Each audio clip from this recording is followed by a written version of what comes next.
ஈரோடு கிழக்கு தொகுதியில் திமுக போட்டியிடக்கூடிய நிலையில் முன்னாள் எம்எல்ஏ வி.சி. சந்திரகுமார் வேட்பாளராக அறிவிக்கப்பட்டுள்ளார்.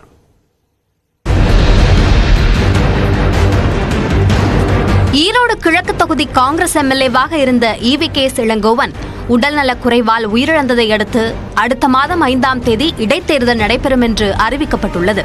இதில் இந்தியா கூட்டணி சார்பில் யார் போட்டியிடுவார்கள் என்ற எதிர்பார்ப்பு எழுந்த நிலையில் திமுக போட்டியிடும் என்று காங்கிரஸ் மாநில தலைவர் செல்வ பெருந்தகை அறிக்கை வெளியிட்டார்.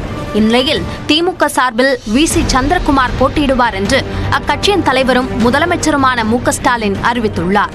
இதனைத் தொடர்ந்து முதலமைச்சர் மு.க.ஸ்டாலினை சென்னை சித்தரஞ்சன் சாலையில் உள்ள அவரது இல்லத்தில் சந்திரகுமார் சந்தித்து வாழ்த்து பெற்றார்.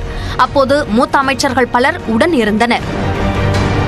தனித்தனியா கட்சி நின்னாலும் சரி, எல்லா கட்சிகளும் கூட்டணி அமைத்து கள்ள கூட்டணி அமைத்து ஒற்றுமையாக ஒன்னா நின்று எதிர்த்தாலும் சரி, இந்த தேர்தலிலே கதாநாயகன் என்று சொன்னால் எங்களுடைய தலைவர் தளபதியினுடைய மக்கள் நல திட்டங்கள் தான் கதாநாயகனாக இருக்க போகிறது. அதனால யார் எப்படி வந்தாலும் சரி, இந்த தேர்தலில் திராவிட முன்னேற்ற கழகம் ஒரு வரலாற்று சிறப்புமிக்க வெற்றியை பெறப்போகின்றது. ஈரோட்டில் ஜவுளி மொத்த வியாபாரம் செய்து வரும் வி.சி. சந்திரகுமார் பொது நிர்வாகத்தில் முதுநிலை பட்டம் பெற்றுள்ளார். 1987ஆம் ஆண்டு திமுக வார்டு பிரதிநிதியாக இருந்த அவர் விஜயகாந்த் ரசிகர் மன்ற மாவட்ட தலைவராகவும் செயலாற்றி வந்தார். விஜயகாந்த் கட்சி தொடங்கியதும் அவரின் நம்பிக்கைக்குரியவர்களில் ஒருவரான வி.சி. சந்திரகுமார் தேமுதிகவின் கொள்கை பரப்பு செயலாளராக நியமிக்கப்பட்டார்.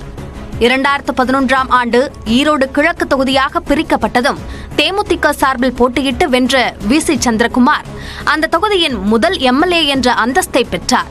இதனைத் தொடர்ந்து 2016ஆம் ஆண்டு தேமுதிக மக்கள் நல கூட்டணியுடன் கைகோர்த்ததால் அதிருப்தி அடைந்த வி.சி. சந்திரகுமார் தனது ஆதரவாளர்களுடன் மக்கள் தேமுதிக என்ற அமைப்பை தொடங்கினார்.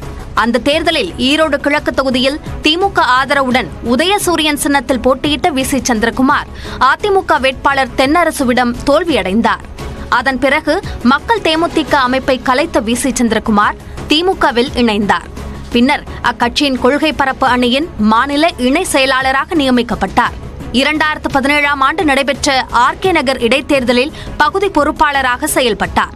ஆனால் அந்த தேர்தலில் 13.94% வாக்குகள் மட்டுமே பெற்று திமுக டெபாசிட் இழந்தது.